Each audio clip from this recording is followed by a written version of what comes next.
ओम नमो भगवते वासुदेवाय। समस्त भक्तजनों को नमस्कार। पूर्व की चर्चा में राजा परीक्षित किस प्रकार से श्री सुखदेव जी महाराज से प्रश्न पूछते हैं, क्या क्या पूछते हैं, इन सब की चर्चा हमने अष्टम अध्याय में की। इसी श्रेणी में बढ़ते हुए हम आज नवम अध्याय में भागवत धाम दर्शन और भगवान के द्वारा उन्हें चतुश्लोकी भागवत का उपदेश, इस पर चर्चा करेंगे। तो सबसे पहले आपका बहुत बहुत स्वागत और अभिनंदन इस भागवत कथा में, और इस कथा में श्रोता और सहयोगी बनने के लिए आपका बहुत बहुत धन्यवाद भी। आशा करता हूं कि आप सभी सुखी एवं स्वस्थ है। ईश्वर आप सबका कल्याण करे। इसी के साथ बिना विलंब के करते हैं प्रारंभ। परीक्षित ने तो सब कुछ पूछ लिया, अब सुखदेव जी उसका किस प्रकार से जवाब देते हैं वो भी देख लेते हैं। तो श्री सुखदेव जी महाराज ने कहा कि हे परीक्षित, जैसे स्वप्न में देखे जाने वाले पदार्थों के साथ उसे देखने वाले का कोई संबंध नहीं होता, वैसे ही देह आदि अतीत अनुभव स्वरूप आत्मा का माया के बिना दृश्य पदार्थों के साथ कोई संबंध नहीं हो सकता। विविध रूप वाली माया के कारण यह विविध रूप वाला प्रतीत होता है, और जब उसके गुणों में रम जाता है तब यह मैं हूं, यह मेरा है, अर्थात मैं और मेरे का इस प्रकार मानने लगता है। किंतु जब यह गुणों को क्षुब्ध करने वाले काल और मोह उत्पन्न करने वाली माया, इन दोनों से परे अपने अनंत स्वरूप में मोह रहित होकर रमण करने लगता है, अर्थात आत्मा राम हो जाता है, तब यह मैं मेरा आदि सब का भाव छोड़कर पूर्ण उदासीन और गुणातीत हो जाता है। ब्रह्मा जी की निष्कपट तपस्या से प्रसन्न होकर भगवान ने उन्हें अपने रूप का दर्शन कराया और आत्म तत्व के ज्ञान के लिए उन्हें परम सत्य परमार्थ वस्तु का उपदेश किया। अब वही बात जो उपदेश भगवान श्री हरि ने ब्रह्मा जी से किया था वह मैं तुम्हें सुनाता। ध्यान से सुनो कि तीनों लोकों के परम गुरु आदिदेव ब्रह्मा जी अपने जन्म स्थान कमल पर बैठकर सृष्टि करने की इच्छा से विचार करने लगे, परंतु जिस ज्ञान दृष्टि से सृष्टि का निर्माण हो सकता था और जो सृष्टि व्यापार के लिए वांछनीय है, यह दृष्टि उन्हें प्राप्त नहीं हुई। अर्थात सृष्टि का निर्माण और सृष्टि व्यापार, अर्थात सृष्टि की रचना के बाद उसके अंदर उसका इम्प्लीमेंटेशन किस प्रकार होगा, उसकी फंक्शनिंग कैसे होगी, तो उसे यहाँ व्यापार के बारे में बताया गया है कि सृष्टि व्यापार कहा गया उसे। तो एक दिन वे यही चिंता कर रहे थे कि प्रलय के समुद्र में उन्होंने व्यंजनों के 16वें एवं 21वें अक्षर अर्थात त तथा प को तप तप अर्थात तप करो इस प्रकार 2 बार सुना। तब हे परीक्षित, महात्मा लोग इस तप को ही त्यागियों का धन मानते हैं, अर्थात त्यागी लोगों का एकमात्र धन तप ही है।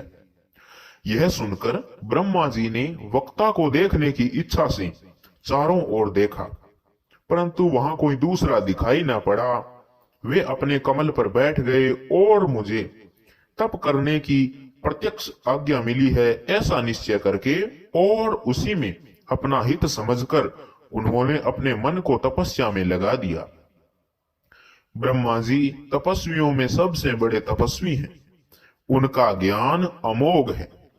उन्होंने उस समय 1 सहस्र दिव्य वर्ष पर्यंत तक एकाग्रचित से अपने प्राण, मन, कर्मेंद्रिय और ज्ञानेंद्रियों को वश में करके ऐसी तपस्या की जिससे वे समस्त लोकों को प्रकाशित करने में समर्थ हो सके। उनकी तपस्या से प्रसन्न होकर श्री भगवान ने उन्हें अपना वह लोक दिखाया जो सबसे श्रेष्ठ है और जिसमें परे कोई दूसरा लोक नहीं है। उस लोक में किसी भी प्रकार के क्लेश, मोह और भय नहीं है। जिन्हें कभी एक बार भी उसके दर्शन का सौभाग्य प्राप्त हुआ है और वे देवता बार बार उसकी स्तुति करते रहते हैं। वहां रजोगुण, तमोगुण और इनसे मिला हुआ सत्व गुण भी नहीं है, अर्थात सर्व गुणातीत है। वहां न काल की दाल गलती है और न माया ही कदम रख सकती है। फिर माया के बाल बच्चे तो जा ही कैसे सकते हैं। वहां भगवान के वे पार्षद निवास करते हैं जिनका पूजन देवता और दैत्य दोनों ही करते हैं। उनका उज्जवल आभा से युक्त श्याम शरीर शतदल कमल के समान कोमल नेत्र और पीले रंग के वस्त्र से शोभायमान है। अंग अंग से राशि राशि सौंदर्य बिखरता रहता है। वे कोमलांत की मूर्ति हैं। सभी के चार चार भुजाएं हैं। वे स्वयं तो अत्यंत तेजस्वी हैं ही, मणि जटित सुवर्ण के प्रभामय आभूषण भी धारण किए रहते हैं। उनकी छवि मूंगे वैदुर्य मणि और कमल के उज्जवल तंतु के समान है। उनके कानों में कुंडल, मस्तक पर मुकुट और कंठ में मालाएं शोभायमान हो रही हैं। जिस प्रकार आकाश बिजली सहित बादलों से शोभायमान हो जाता है, वैसे ही लोक मनोहर कामिनियों की कांति से युक्त महात्माओं के दिव्य तेजोमय विमानों से स्थान स्थान पर सुशोभित होता रहता है। उस वैकुंठ में लक्ष्मी जी सुंदर रूप धारण करके अपनी विविध विभूतियों के द्वारा भगवान के चरण कमलों की अनेकों प्रकार से सेवा करती रहती है। कभी कभी जब वे झूले पर बैठकर अपने प्रियतम भगवान की लीलाओं का गायन करने लगती हैं, तब उनके सौंदर्य और सुरभि से उन्मत्त होकर भंवरे स्वयं उन लक्ष्मी जी का गुणगान करने लगते हैं। ब्रह्मा जी ने देखा कि उस दिव्य लोक में समस्त भक्तों के रक्षक लक्ष्मीपति, यज्ञपति एवं विश्वपति भगवान विराजमान हैं। सुनंद, नंद, प्रबल और अहरहण आदि मुख्य मुख्य पार्षदगण उनकी अर्थात प्रभु की सेवा कर रहे हैं। उनका मुख कमल प्रसाद मधुर मुस्कान से युक्त है। आंखों में लाल लाल डोरियां हैं। बड़ी मोहक और मधुर चितवन है। ऐसा जान पड़ता है कि अभी अभी अपने प्रेमी भक्तों को अपना सर्वस्व दे देंगे। सिर पर मुकुट, कानों में कुंडल और कंधे पर पीतांबर जगमगा रहे हैं। वक्षस्थल पर एक सुनहरी रेखा के रूप में श्री लक्ष्मी जी विराजमान हैं और सुंदर चार भुजाएं हैं। वे एक सर्वोत्तम और बहुमूल्य आसन पर विराजमान हैं। पुरुष, प्रकृति, महतत्व, अहंकार, मन, 10 इंद्रिय, शब्द आदि 5 तन्मात्राएं और पंचभूत, ये 25 शक्तियां मूर्तिमान होकर उनके चारों ओर खड़ी है। समग्र ऐश्वर्य, धर्म, कीर्ति, श्री, ज्ञान और वैराग्य, इन 6 नित्य सिद्धि स्वरूप भूत शक्तियों से वे सर्वदा युक्त रहते हैं। उनके अतिरिक्त और कहीं भी ये नित्य रूप से निवास नहीं करती। और वे सर्वेश्वर प्रभु अपने नित्य आनंदमय स्वरूप में ही नित्य निरंतर निमग्न रहते हैं। उनका दर्शन करते ही ब्रह्मा जी का हृदय आनंद के उद्रेक से लबालब हो गया। शरीर पुलकित हो उठा, नेत्रों में प्रेमाश्रु झलक आए। ब्रह्मा जी ने भगवान के उन चरण कमलों में जो परम हंसों के निवृत्ति मार्ग से प्राप्त हो सकते हैं, सिर झुकाकर प्रणाम किया। ब्रह्मा जी के प्यारे भगवान अपने प्रिय ब्रह्मा को प्रेम और दर्शन के आनंद से निमग्न शरणागत तथा प्रजा सृष्टि के लिए आदेश देने योग्य देखकर बहुत प्रसन्न हुए। उन्होंने ब्रह्मा जी से हाथ मिलाया तथा मंद मुस्कान से अलंकृत वाणी में कहा। श्री भगवान ने कहा कि ब्रह्मा जी, तुम्हारे हृदय में तो समस्त वेदों का ज्ञान विद्यमान है। तुमने सृष्टि की और रचना की इच्छा से चिरकाल तक तपस्या करके मुझे भली भांति संतुष्ट कर दिया। मन में कपट रखकर योग साधन करने वाले मुझे कभी प्रसन्न नहीं कर सकते। तुम्हारा कल्याण हो, तुम्हारी जो अभिलाषा हो वही वर मुझसे मांग लो, क्योंकि मैं मुंह मांगी वस्तु देने में समर्थ हूँ। हे ब्रह्मा जी, जीव के समस्त कल्याणकारी साधनों का विश्राम पर्यवसान मेरे दर्शन में ही है। तुमने मुझे देखे बिना ही उस सुने जल में मेरी वाणी सुनकर इतनी घोर तपस्या की है, इसी से मेरी इच्छा से तुम्हें मेरे लोक का दर्शन हुआ है। तुम उस समय सृष्टि रचना का कर्म करने में किंकित विमुढ़ित हो रहे थे, अर्थात बड़े व्याकुल हो रहे थे। किंग कर्तव्य विमूढ़ होने का यही तात्पर्य है। इसी से मैंने तुम्हें तपस्या करने की आज्ञा दी थी, क्योंकि हे निष्पाप, तपस्या मेरा हृदय है और मैं स्वयं तपस्या का आत्मा हूँ। मैं तपस्या से ही इस संसार की सृष्टि करता हूँ, तपस्या से ही इसका धारण पोषण करता हूँ और फिर तपस्या से ही इसे अपने में लीन कर लेता हूँ। तपस्या मेरी एक दुर्लंघ्य शक्ति है। तब ब्रह्मा जी ने कहा कि हे भगवान, आप समस्त प्राणियों के अंतःकरण में साक्षी रूप से विराजमान रहते हैं। आप अपने अप्रतिहत ज्ञान से यह जानते हैं कि मैं क्या करना चाहता हूँ। हे नाथ, आप कृपा करके मुझ याचक की यह मांग पूरी कीजिए कि मैं रूप रहित आपके सगुण और निर्गुण दोनों ही रूपों को जान सकूं। आप माया के स्वामी हैं। आपका संकल्प कभी व्यर्थ नहीं होता। जैसे मकड़ी अपने मुंह से जाला निकालकर उसमें क्रीड़ा करती रहती है और फिर उसे अपने में ही लीन कर लेती है, वैसे ही आप अपनी माया का आश्रय लेकर इस विविध शक्ति संपन्न जगत की उत्पत्ति, पालन और संहार करने के लिए अपने आप को ही अनेक रूपों में बना देते हैं और क्रीड़ा करते हैं। इस प्रकार आप कैसे करते हैं, इस मर्म को मैं जान सकूं, ऐसा ज्ञान आप मुझे दीजिए। आप मुझ पर ऐसी कृपा कीजिए कि मैं सजग रहकर सावधानी से आपकी आज्ञा का पालन कर सकूं और सृष्टि की रचना करते समय भी कर्तापन आदि के अभिमान से बंध न जाऊं। हे प्रभु, आपने एक मित्र के समान हाथ पकड़कर मुझे अपना मित्र स्वीकार किया है। अतः जब मैं आपकी इस सेवा सृष्टि रचना में लगूं और सावधानी से पूर्व सृष्टि के गुण कर्मानुसार जीवों का विभाजन करने लगूं, तब कहीं अपने को जन्म कर्म से स्वतंत्र मानकर कहीं खुद अभिमानी न बन बैठूं।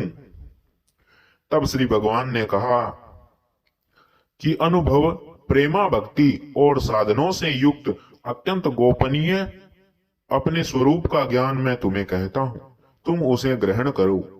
मेरा जितना विस्तार है,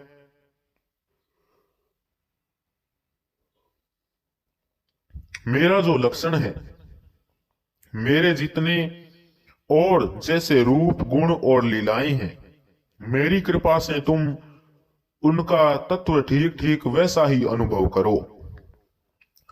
सृष्टि के पूर्व केवल मैं ही था।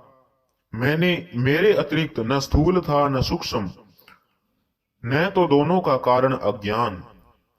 जहां यह सृष्टि नहीं है वहां भी मैं हूं, और इस सृष्टि के रूप में जो कुछ प्रतीत हो रहा है वह भी मैं ही हूं, और जो कुछ बचा रहेगा वह भी मैं ही हूं। वास्तव में न होने पर जो कुछ अनिर्वचनीय वस्तु मेरे अतिरिक्त मुझ परमात्मा में दो चंद्रमाओं की तरह मिथ्या ही प्रतीत हो रही है,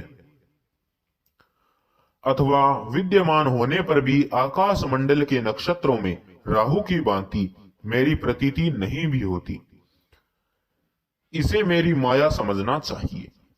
जैसे प्राणियों के पंचभूत रचित छोटे बड़े शरीरों में आकाश आदि पंच महाभूत उन शरीरों के कार्य रूप से निर्मित होने के कारण प्रवेश भी करते हैं और पहले से ही उन स्थानों और रूपों में कारण रूप से विद्यमान रहने के कारण प्रवेश नहीं भी करते, वैसे ही उन प्राणियों के शरीर की दृष्टि से मैं उनमें आत्मा के रूप से प्रवेश किए रहता हूं और आत्मदृष्टि से अपने अतिरिक्त और कोई वस्तु न होने के कारण उनमें प्रविष्ट नहीं भी।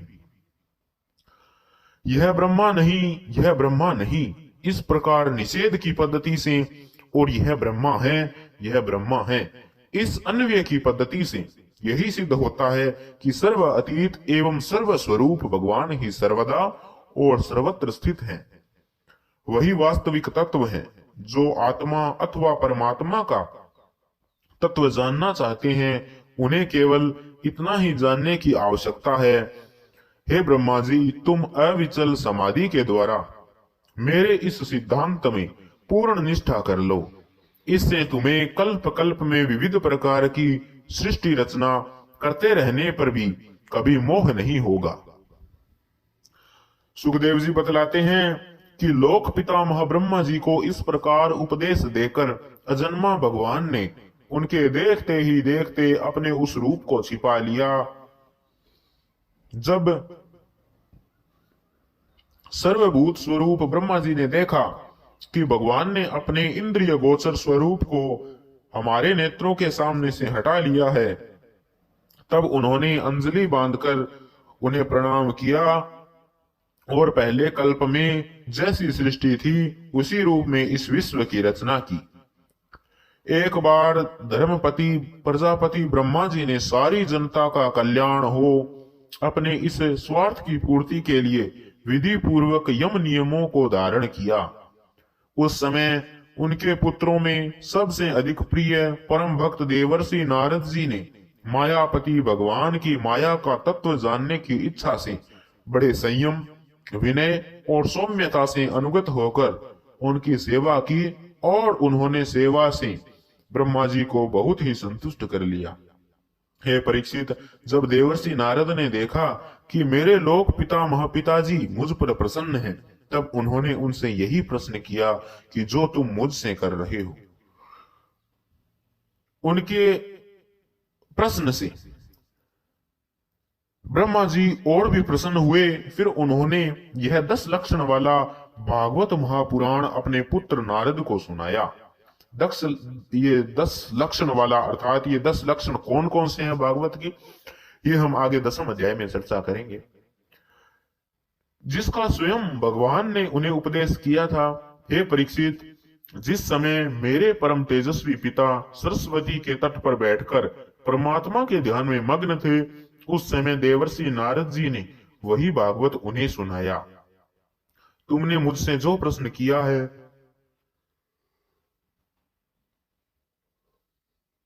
कि विराट पुरुष से इस जगत की उत्पत्ति कैसे हुई, तथा दूसरे भी जो बहुत से प्रश्न किए हैं, उन सब का मैं उत्तर उसी भागवत पुराण के रूप में देता हूं। तो आज की चर्चा में इतना ही। भागवत के 10 लक्षण क्या क्या है ये हम 10वें अध्याय में करेंगे, और उसी 10वें अध्याय के साथ हमारा द्वितीय स्कंद भी पूर्ण हो जाएगा। परंतु आज की चर्चा में इतना ही। इति श्रीमद् भागवते महापुराणे पारमहंस्यायाम संहितायां द्वितीय स्कंधे 9वां अध्याय। इसी आशा और उम्मीद के साथ कि आपने इसे बड़े मनोयोग से सुना, इस भागवत रूपी ज्ञान को आपने हृदय में आत्मसात किया, धारण किया, और यह भी आशा करता हूं कि आप सब सुखी समृद्ध हैं। आपका पुनः बहुत बहुत धन्यवाद। मैं लेता हूं आपसे विदा। ईश्वर आपका कल्याण करे। हरि ओम तत्सत।